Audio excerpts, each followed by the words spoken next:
Good morning dear students. तो आगे बढ़ते हैं। आज एक नए टॉपिक के साथ हमारे लेक्चर को कंटिन्यू करते हैं। वो है हमारा एडजॉइंट ऑपरेटर, या इसको आप हर्मिशियन एडजॉइंट भी कह सकते हो, संलग्न संकारक। वेरी इंपॉर्टेंट है। इससे पूर्व के लेक्चर में हम लोगों ने जो हमारा टॉपिक चल रहा था ऑपरेटर्स इन क्वांटम मैकेनिक्स, उसके अंतर्गत हम लोगों ने लीनियर ऑपरेटर या रैखिक संकारक को अच्छे से कर लिया, उनकी प्रॉपर्टीज़ को देख लिया। फिर हमने कम्यूटेटर अलजेब्रा को भी काफ़ी अच्छे से करने का प्रयास किया। हालांकि कम्यूटेटर अलजेब्रा में अभी कुछ छोटे छोटे टॉपिक्स और इन्वॉल्व होंगे जिनको हम बाद में देखेंगे। तो अब नए टॉपिक की तरफ आगे बढ़ते हैं। वो है हमारा एडजॉइंट ऑपरेटर। बेसिकली आपको जो टॉपिक पढ़ना है वो पढ़ना है हर्मिटी संकारक या हर्मिशियन ऑपरेटर। लेकिन उसको समझने से पूर्व आपको ये समझना बहुत जरूरी है, ये क्या लिखा हुआ है अभी मैं आपको आराम से एक्सप्लेन कर दूंगा, कोई दिक्कत नहीं, ठीक है ना। ये मैंने सिर्फ इसलिए लिखा है ताकि आपके क्या है साथ साथ नोट्स इजीली बनते रहें, ताकि किसी को भी ये प्रॉब्लम नहीं हो कि ये जो क्लास चल रही है वो क्लासरूम के जैसी नहीं है, बिल्कुल वैसे ही चलेगी। इसलिए मैं हर चीज़ को लिख करके बता रहा हूँ। आप आराम से इसका स्क्रीनशॉट ले लीजिए और एक एक चीज़ को अच्छे से नोट कर लीजिए। अब मैं जो समझा रहा हूँ उसको आप ध्यान से सुनिए, ठीक है। तो एडजॉइंट ऑपरेटर क्या होता है, मैंने एक लाइन लिखी है, इसको आप ध्यान से सुनना। यदि साई तथा फाई दो स्वच्छ तरंग फलन हो तथा ए कोई संकारक हो, यानी आपके पास क्या है, साई और फाई दो तरंग फलन है कोई भी प्रकार के आर्बिट्रेरी, और ए कोई ऑपरेटर है, तो आप लोग ये जानते हो इन जनरल सामान्यतया ये जो एक्सप्रेशन होता है ये एक्सप्रेशन बराबर नहीं होता है। ये क्या कह रहा है कि आपने क्या किया, एक बार साई पर ए को ऑपरेट किया, ठीक है ना, और फिर उसके साथ फाई को मल्टीप्लाई किया और आपने पूरा ये इंटीग्रेशन फाइंड किया, और फिर सेकंड टर्म में आपने क्या किया, इस ए को फाई पर ऑपरेट किया और इस इंटीग्रेशन का मान ज्ञात किया। तो निश्चित रूप से ये दोनों बराबर नहीं होंगे इन जनरल। क्यों नहीं होंगे? क्योंकि यहाँ पर ऑपरेटर ए जो है वो साई पर ऑपरेट हो रहा है। चूंकि साई और फाई डिफरेंट है, तो अगर ऑपरेटर ए साई पर ऑपरेट होगा तो वो कुछ डिफरेंट आंसर देगा। उसी प्रकार से ऑपरेटर ए अगर फाई पर ऑपरेट होगा तो कुछ डिफरेंट आंसर देगा। तो इसलिए इन दोनों समाकलनों का मान सामान्यतया बराबर नहीं होता है। लेकिन फिर मैं आगे क्या कह रहा हूं, परंतु यदि कोई अन्य संकारक बी इस प्रकार विद्यमान हो कि उस ए की जगह आप बी पुट करते हो, बी साई का whole star phi ditto is equal to psi star A phi ditto, अगर ये बराबर आ जाए, ये कंडीशन वेरी इंपॉर्टेंट है, बस आप इस चीज को ध्यान रखिए। अगर इस प्रकार की कोई स्थिति हो कि कोई एक ऑपरेटर ऐसा हो जिसके लिए इस प्रकार की स्थिति संतुष्ट हो रही हो, तो उस स्थिति में जो आपका ऑपरेटर बी है वो क्या कहलाता है, संकारक ए का संलग्न संकारक, या जो ए बी है वो संकारक ए का हर्मिशियन एडजॉइंट भी कहलाता है। बस आपको ध्यान क्या रखना है कि ये कंडीशन फुलफिल होनी चाहिए। बस इस कंडीशन को आपको एक बार दो बार हाथ से लिख करके देखना है। वैसे इस टॉपिक से रिलेटेड हम खूब सारे न्यूमेरिकल भी करेंगे, तो वहां पर आपकी इस कंडीशन की और अच्छे से प्रैक्टिस हो जाएगी। बस आपको इतना ही ध्यान रखना है कि ये कंडीशन फुलफिल होनी चाहिए, बस उसकी ये शर्त है। जिस प्रकार से लीनियर ऑपरेटर में हमने दो शर्तें देखी थी, ठीक है ना, उसी प्रकार से कोई भी ऑपरेटर किसी अन्य ऑपरेटर का संलग्न संकारक होगा। यहाँ ऑपरेटर दो होंगे, एक तो होगा मेन ऑपरेटर और एक होगा उसका एडजॉइंट ऑपरेटर या संलग्न संकारक। तो कोई भी ऑपरेटर किसी अन्य ऑपरेटर का संलग्न संकारक तब कहलाएगा जब उसके लिए इस प्रकार की स्थिति संतुष्ट हो। और याद रखिए क्रम बहुत इंपॉर्टेंट है, पहले वाले का जो स्टार आ रहा है और दूसरे वाले में स्टार नहीं है, तो इस स्थिति में जो ये वाला है बी, वो आपका ए का संलग्न संकारक कहलाता है। इसको रिवर्स मत समझिएगा कि ए बी का संलग्न संकारक है, इस चीज को विशेष रूप से ध्यान रखिए। बी जो है आपका ए का संलग्न संकारक है, ठीक। If psi and phi are two arbitrary wave function and A is an operator, in general this condition is not satisfied, but if another operator B is such that this condition is fulfilled, then in this situation operator B is known as the adjoint operator of A, ठीक है। तो ये मैंने English में बोल दिया, आप आराम से लिख लीजिए, कोई दिक्कत नहीं है। अब इसको थोड़ा और अच्छे से समझते हैं, इसको साफ कर देता हूं। अब देखिए आप इस कंडीशन को एक बार अपन डिराक नोटेशन में भी नोट करके देखते हैं किस प्रकार से होगा, अभी सब कुछ क्लियर हो जाएगा। हम लोगों ने क्या कंडीशन लिखी है, ये कंडीशन लिखी है, ये बी, ये साई का स्टार, ये फाई, ये डीटो, और ये आपका साई स्टार, ये फाई डीटो, ठीक। और ये जब इंटीग्रेशन की मैं बात कर रहा हूं तो इसकी लिमिट क्या है, ये इंटीग्रेशन ऑल स्पेस है, minus infinite two plus infinite है इन जनरल। तो अब अगर मैं इसको डिराक नोटेशन में लिखना चाहूं तो कैसे लिखूंगा, ये इस प्रकार से हो जाएगा B psi phi is equal to psi A phi. आपको पता है ना, जो स्टार वाला होता है वो एक तरह से ब्रा नोटेशन बन जाता है, और ये वाला होता है वो कैट बन जाता है। इधर ये साई ब्रा हो गया और इधर ये कैट हो गया। तो ये कंडीशन भी आपको पता होनी चाहिए। यहाँ भी देखो आप, बी जो है वो साई पर ऑपरेट हो रहा है और यहाँ पर ए फाई पर ऑपरेट हो रहा है, ठीक है ना। तो ये और ये कंडीशन सेम है। आप बस, मैंने जस्ट डिराक नोटेशन, जब मैंने आपको एक लेक्चर बताया था उसमें जो नोटेशन की प्रैक्टिस मैंने करी थी, वो बार बार आप प्रैक्टिस कीजिए। ये बार बार चीजें काम आने वाली है, क्योंकि कुछ क्वेश्चन को हम इंटीग्रल मेथड से करेंगे, कुछ क्वेश्चन को हम डिराक नोटेशन से करेंगे। और जब भी आप ऑपरेटर की बात करो या डिराक नोटेशन की बात करो, तो आपके लिए ऑर्डर बहुत इंपॉर्टेंट है। इधर उधर मत लिखना, जहां उसके लिखने की एप्रोप्रिएट जगह है उस ऑपरेटर को वहीं लिखा जाना जरूरी है। प्रैक्टिस से हो जाएगा, कोई दिक्कत नहीं है, ठीक है ना। तो ये कंडीशन और ये कंडीशन दोनों सेम है।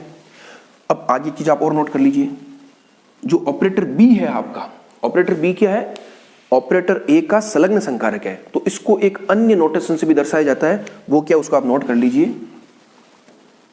संकारक बी जो कि संकारक ए का संलग्न संकारक है, को ए डैगर, ये इस प्रकार का निशान है। इसको आप क्या कहते हैं, ए डैगर। ए तो जो ऑपरेटर है और ए इस निशान को कहते हैं डैगर।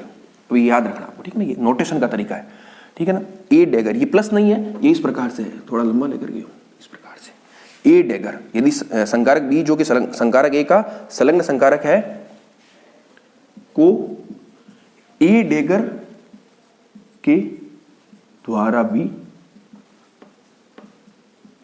दर्शाया जाता है, ठीक है ना। तो जब भी ए डैगर लिखा हुआ है किसी भी ऑपरेटर का, ए का, बी का, सी का, डी का, कोई भी ऑपरेटर हो, उसका अगर डैगर लिखा हुआ है तो उस डैगर का मतलब क्या है कि वो क्या है, उस ऑपरेटर का क्या है, जिस ऑपरेटर की हम बात करें उस ऑपरेटर का क्या है, संलग्न संकारक है, ठीक है ना। क्योंकि याद रखिए, आपके पास दो ऑपरेटर, एक ए है एक बी है, ठीक है।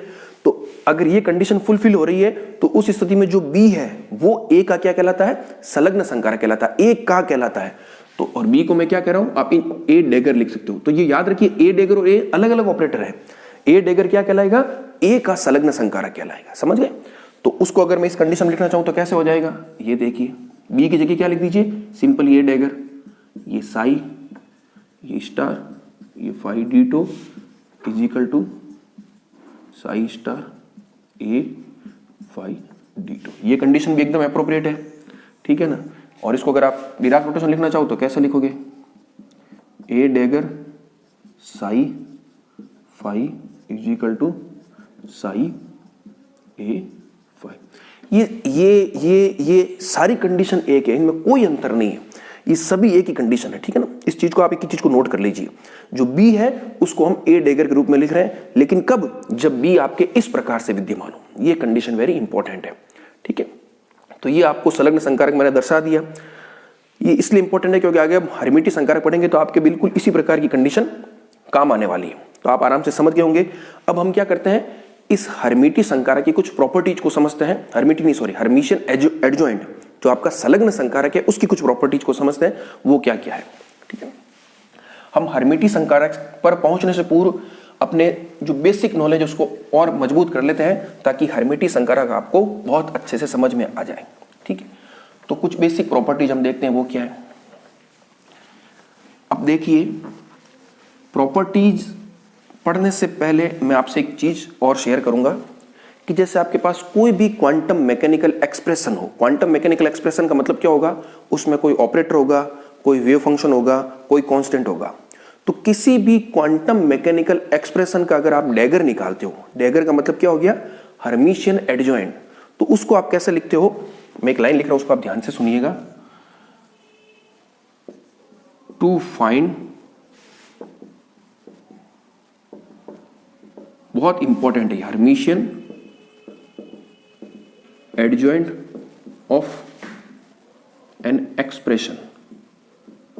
अभी मैं इसको एग्जाम्पल से भी बताऊंगा। यानी अगर आपके पास कोई भी, जैसे एक्सप्रेशन का मतलब क्या हो गया, ये भी क्या है, एक क्वांटम मैकेनिकल एक्सप्रेशन है, ये भी क्या है, एक क्वांटम मैकेनिकल एक्सप्रेशन है।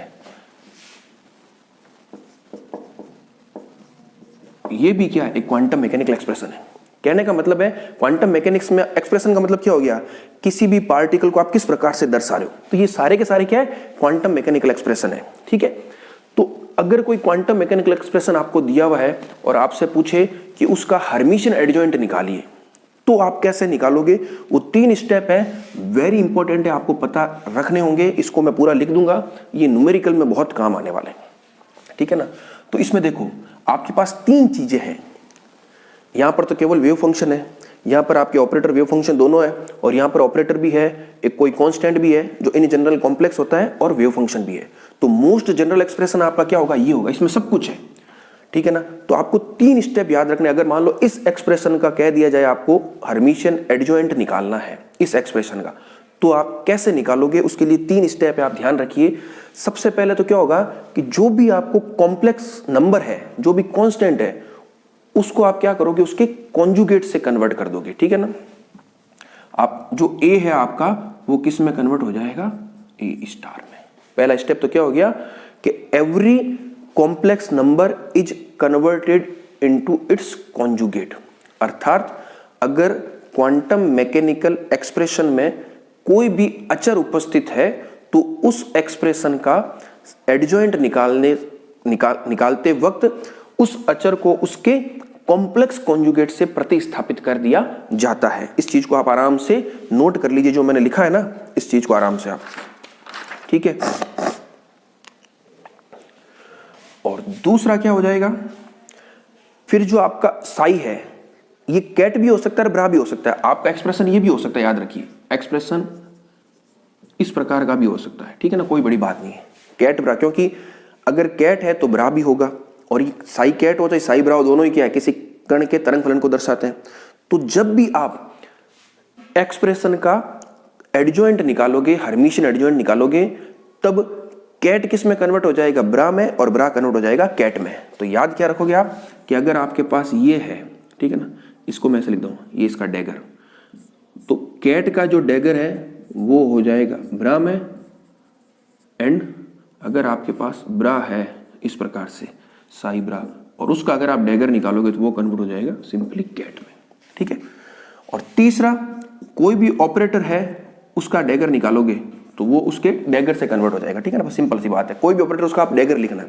ठीक है ना, एक पर क्या लगा दोगे आप, सिंपली एक डैगर लगा दोगे। अब वो किस प्रकार से डैगर चेंज होगा वो बाद की बात है, लेकिन आपको मैंने क्या बता दिया, बहुत इंपॉर्टेंट है कि अगर आपके पास कोई भी क्वांटम मैकेनिकल एक्सप्रेशन हो, तो एक्सप्रेशन में मोस्ट जनरली 3 ही चीजें होगी। एक ऑपरेटर होगा, एक तरंग फलन होगा, वो कैट के रूप में भी हो सकता है, ब्रा के रूप में भी हो सकता है, और एक आपके पास कोई कांस्टेंट होगा जो इन जनरल क्या होता है, कॉम्प्लेक्स नंबर होता है। तो जब आप उस एक्सप्रेशन का हर्मिशियन एडजॉइंट निकालोगे, यानी जैसे मेरे पास ये एक्सप्रेशन था ए साई, अगर मुझे इसका पूरे का क्या निकालना है, हर्मिशियन एडजॉइंट निकालना है, तो 3 स्टेप फॉलो करना है। सबसे पहले क्या होगा कि जो कांस्टेंट है उसका क्या आ जाएगा, आपके स्टार हो जाएगा, तो ये लीजिए स्टार। साई कैट है वो बदल जाएगा ब्रा में, और ए किस में हो जाएगा, ए डैगर में। तो ये इसका आंसर हो गया। ठीक है ना। और ए स्टार को आप यहां लिखो, कहीं लिखो, क्योंकि कांस्टेंट है, कांस्टेंट तो कोई ऑपरेट होगा नहीं, वो तो वैसे ही बाहर आ जाएगा। तो इस प्रकार से, ठीक है, ये 3 स्टेप बहुत इंपॉर्टेंट है किसी भी क्वांटम मैकेनिकल एक्सप्रेशन के हर्मिशियन एडजॉइंट को फाइंड करने के लिए। तो ये आपने देख लिया।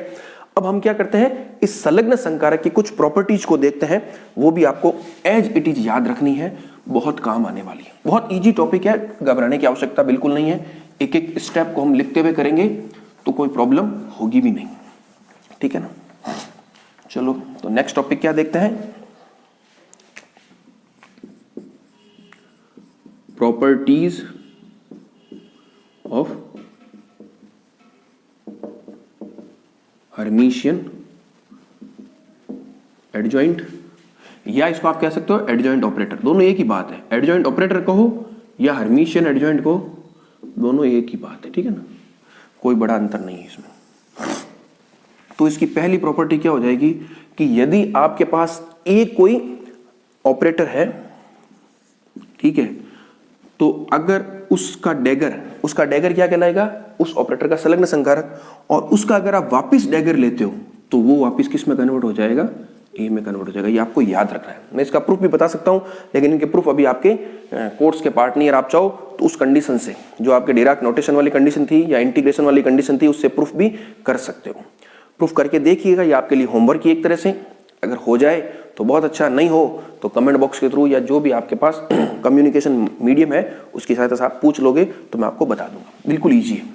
दूसरी प्रॉपर्टी क्या है कि आपके पास अगर ए और बी इस प्रकार से हो और इसका आप होल ब्रैकेट का डैगर ले रहे हो, यानी इस पूरे ऑपरेटर का आप क्या ले रहे हो, हर्मिशियन एडजॉइंट ले रहे हो, तो उसका सिंपल सा क्या होगा, ए का डैगर प्लस बी का डैगर।